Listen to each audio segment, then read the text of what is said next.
चलते हैं दोस्तों समास टॉपिक की ओर। सबसे पहले दोस्तों जो समास से पहला क्वेश्चन बनकर आता है वो क्या आता है, ये आपके सामने रख देता हूं। वैसे परिभाषा बताना दोस्तों वो लंबा हो जाएगा, हम यहाँ पर सिर्फ ट्रिक है, जो क्वेश्चन आते हैं एग्जाम में वही यहाँ पर देखेंगे। दोस्तों समास जो शब्द है, जो समास शब्द है आपका दोस्तों, वो किसके बना हुआ है? सम उपसर्ग, अस धातु और गेह प्रत्यय से बना हुआ है। यहां पर आपसे क्वेश्चन कैसे पूछा जा सकता है कि समास शब्द के अंदर प्रत्यय कौन सा लगा हुआ है, समास जो शब्द है उसके अंदर उपसर्ग कौन सा लगा हुआ है, या समास के अंदर धातु कौन सी है। ये 3 क्वेश्चन यहां से बन सकते हैं, तो इसको आप जरूर याद कर लें। आगे चलते हैं दोस्तों, आगे हम देखते हैं समास के भेद। दोस्तों समास को वैसे तो आप सभी ने बहुत भेदों के अंदर पढ़ा है, 5 या 6 भेदों के अंदर पढ़ा है, लेकिन अगर हम संस्कृत की बात करें तो संस्कृत में समास के 5 भेद हैं, वो चलते हैं दोस्तों। कौन कौन से होते हैं? अवयवी भाव समास, तत्पुरुष समास, द्वंद्व समास, बहुव्रीहि समास और केवल समास। अब दोस्तों यहां पर बात आ जाती है कि द्विगु समास और क्रमधारी समास। तो दोस्तों द्विगु समास और क्रमधारी समास है वो दोनों के दोनों ही तत्पुरुष समास के अंतर्गत आते हैं दोस्तों। तो दोस्तों आज के इस वीडियो के अंदर हम सिर्फ और सिर्फ जो अध्ययन करेंगे जिस समास के बारे में, वो है हमारा अवयवी भाव समास। दोस्तों थोड़े से समय के अंदर आपको अवयवी भाव समास है वो कंप्लीट याद करवाने की गारंटी है दोस्तों। आप वीडियो देखते रहे और लाइक और शेयर करते रहे। चलते हैं दोस्तों अवयवी भाव समास की ओर। अवयवी भाव समास दोस्तों कुछ जो ट्रिक्स है, जो पहचान है वो मैं बता देता हूं आपको, जिनके द्वारा आप आसानी से जो शब्द दिया जाएगा उसको पहचान सकते हो।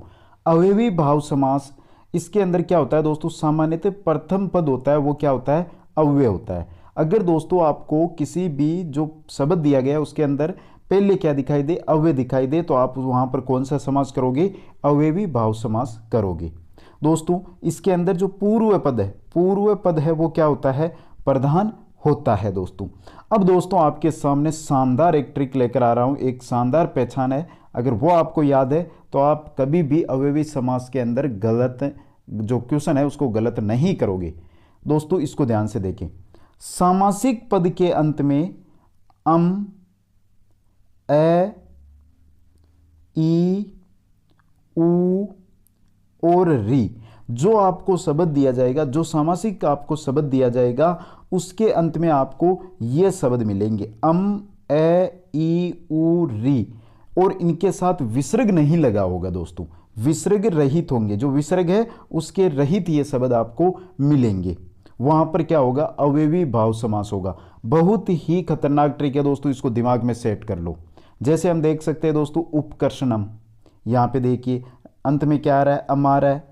अधिहरी, अंत में क्या आ रही है दोस्तों? हस्व ई आएगी दोस्तों। तो आपको याद रखना है दोस्तों, ए, ई, उ, री और अम जिन शब्दों के अंत में दिखाई दे और पूर्व में क्या दिखाई दे आपको, जो आपको अव्यय शब्द दिखाई दे, तो वहां पर अवयवी भाव समास होगा। दोस्तों एक जानकारी और दे देता हूं, वो भी इंपॉर्टेंट है। प्रत्यय के अभाव में, अगर प्रत्यय नहीं दिया गया है, जैसे ए, ई, उ नहीं दिया गया है, तो हलंत वर्ण भी आ सकता है, लेकिन आपको पहले क्या दिखाई देगा दोस्तों? पहले आपको जरूर वहां पर क्या दिखाई देगा? अव्यय शब्द दिखाई देगा, जिस प्रकार उपसमित है। अब चलते हैं दोस्तों यहां पर मैं आपको कुछ इंपॉर्टेंट उदाहरण भी बता दूंगा, और साथ में जो अव्यय शब्द कौन कौन से हैं और उनसे कौन से आप अगर विग्रह करते हो, समास का विग्रह करते हो, तो कौन से शब्द आपके साथ लगते हैं वो देख लेते हैं। तो दोस्तों अव्यय की बात कर रहे हैं हम। अगर अद्धि का अर्थ क्या होता है? विभक्ति करना। इत्ति का क्या होता है? शब्द प्रादुर्भाव। उप का क्या होता है? समीप। अनु का क्या होता है? पश्चात या गुण। सु का क्या होता है? समृद्धि। प्रीति का क्या होता है? विप्सा। दुर का क्या होता है? वृद्धि। सह या स सादर से, युगपद, सदृश, संपत्ति। आगे और है दोस्तों, आगे है अति का होता है अत्यंत या असंप्रति। अनु का होता है अनुपूर्वे। तो ये जो अव्यय शब्द है दोस्तों आपके सामने मैं लेकर आया हूं, इन सब जो अव्यय शब्दों को, इनका आप स्क्रीनशॉट ले लें एक बार इन सभी का आप स्क्रीनशॉट जरूर ले लें दोस्तों, क्योंकि दोस्तों इनके द्वारा आप आसानी से हैं जो समास है, अवयवी भाव समास है, उसको कर सकते हो, क्योंकि आपको समासिक जो पद होगा उसके शुरू के अंदर ये जरूर आपको मिलेंगे दोस्तों। अब दोस्तों कुछ इंपॉर्टेंट उदाहरण है वो देख लेते हैं। जैसे कि कुछ उदाहरण देखें तो अधिहरी, यहां पर पहचानोगे कैसे? पहचान की बात है तो सबसे पहले देखो अधि क्या लगा हुआ है? प्रत्यय लगा हुआ है। अब अंत में देखो री आ रही है, री के अंदर क्या आ रहा है, ई आ रही है, मतलब यहाँ पर अवयवी भाव समास है। हरो क्या हो जाएगा, इसका विग्रह हो जाएगा। नेक्स्ट है उपरामम। उपरामम पहले क्या आ रहा है दोस्तों, क्या आ रहा है, अव्यय आ रहा है। अंत में क्या आ रहा है, अंत में यहाँ पे देखिए यहाँ पर क्या आ रहा है, अम आ रहा है, तो यहाँ पर अव्ययी भाव समास होगा राम से समीपम। नेक्स्ट देखते हैं सुमुद्रम। सुमद्रम, सुमद्रम को आप कैसे पहचानोगे, तो यहाँ पर देखिए आपको क्या दिखाई देगा, अव्यय दिखाई देगा, अंत में देखिए क्या दिखाई देगा, अम दिखाई देगा, मद्राणाम समृद्धि, तो ये क्या है आपका अव्ययी भाव समास है। नेक्स्ट और देखते हैं दोस्तों दुर्व्ययनम। दुर्व्ययनम, तो यहाँ पर देखिए पहले क्या लगा हुआ है, अव्यय लगा हुआ है, अंत में क्या आ रहा है, अम आ रहा है, यवना नाम स्वेहर्दी, तो यहाँ पर कौन सा होगा आपका अव्ययी भाव समास होगा दोस्तों। ये तो हो गए दोस्तों अगर आपके अव्यय शब्द दिया हुआ हो तो। लेकिन दोस्तों 2 या 3 नियम और है, उनको याद रखना जरूरी है क्योंकि उनसे ही क्वेश्चन है जो सीधा आपको क्या है पूछा जाता है। चलते हैं दोस्तों आगे। दोस्तों यहां पे देखिए संख्यावाचक शब्द दिया हुआ हो और साथ में नदी का नाम हो या नदी हो, अगर आपको क्या दे दे, पहले तो दे दे संख्यावाची पूर्व पद में, और जो उत्तर पद है उसके अंदर आपको नदी का नाम दे दे या नदी दे दे लिख के, तो वहां पर हमेशा अव्ययी भाव समास होता है दोस्तों।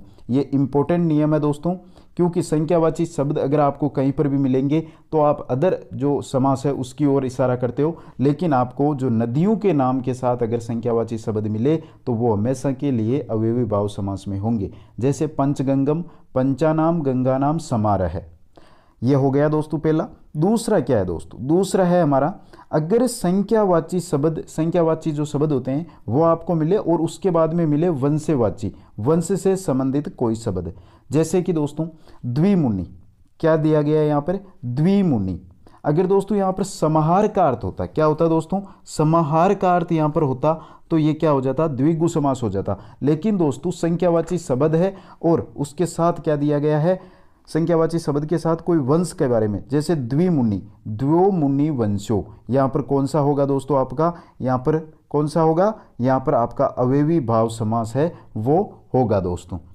आगे बात करते हैं दोस्तों, नेक्स्ट हमारा जो अंतिम नियम है उसकी ओर, ये अंतिम है दोस्तों। शब्द के अंत में अगर प्रति या प्रि दिखाई दे, प्रति शब्द के अंत में, पहले नहीं अंत में अगर प्रति या परि दिखाई दे तो वहां पर अव्ययी भाव समास होगा।